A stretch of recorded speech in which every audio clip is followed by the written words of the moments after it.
So this morning, brand new details on the severity of then President Donald Trump's bout with COVID, according to a new book by his former chief of staff, Mark Meadows.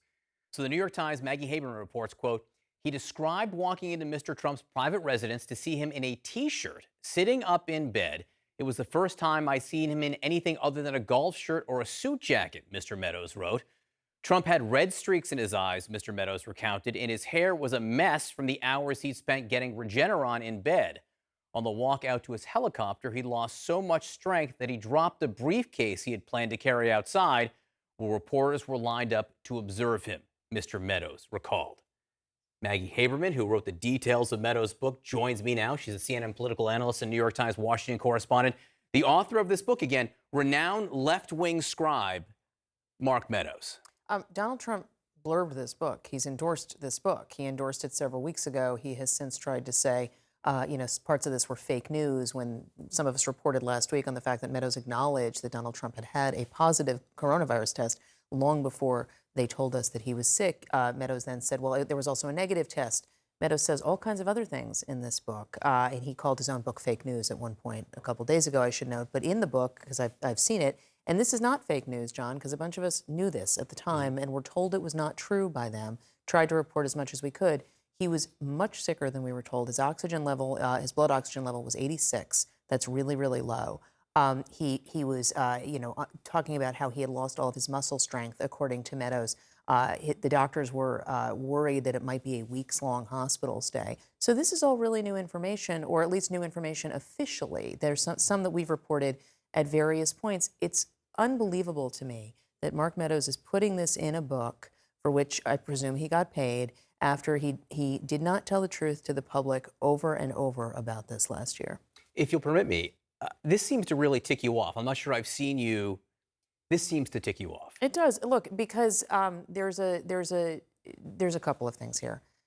We know that Donald Trump has a problem with the truth. This has been established over and over again. Mark Meadows also has a problem with the truth, and that has been established over and over again. And when you have a president who has this particular issue, having a chief of staff who has this issue is a problem as well. Whatever the complaints were about Trump's 3 previous chiefs of staff, this actually really wasn't one of them in the same way. This was information about how sick the leader of the free world was. He was in very, very bad shape. I understand not wanting to create a panic. That is always something that White House officials have to deal with when they're dealing with an ill president. But in this case, there is such an indignance with which the White House insisted we were all wrong when we were asking about that first positive coronavirus test, about how sick he was. And because Meadows releases the information, but he wraps it in this bubble of, we had to, I mean, if you read the book, and I don't know how many people actually will, but if you read the book, he sort of writes in there, we had to do these things basically because the liberal media might say worse things about him, say he's in worse shape. It's a hard to process argument. You say Trump blurbed the book here. Do we know what the former president or how he feels about being described in a T-shirt sitting in bed with his hair all messed up and red eyes? He was already not happy that Meadows had reopened this issue of the positive test and sort of when it was taken, he told aides he thought that Meadows was quote unquote dumb for doing this. I don't know if he had broader thoughts than that, but certainly the reaction among former Trump aides last night on reading these physical descriptions that Meadows went ahead with was stunned. And there's no way that Trump is going to be happy with this, and there's no way Trump knew that was in the book. Stand by for one moment, if you will, because I think Brianna's going to dive into more of the medical news that came out of this. Yeah, let's get the clinical perspective on just what all this means with CNN medical analyst Dr. Jonathan Reiner. He's also a professor of medicine and surgery at George Washington University. Okay, Dr. Reiner, 86% oxygen level. What does that mean? It means the president should be hospitalized. It means he was sick. It means that he had COVID-19 pneumonia. And we know his doctors were essentially panicked about him because they threw at him essentially the kitchen sink of experimental therapies. So he received remdesivir, but he also received steroids, which the actually White House initially declined to tell the press. And then they also treated him with monoclonal antibodies, which were not yet approved by the FDA. So they were so worried about the president that they sought approval and delivery for this experimental therapy. because they feared for the president's life.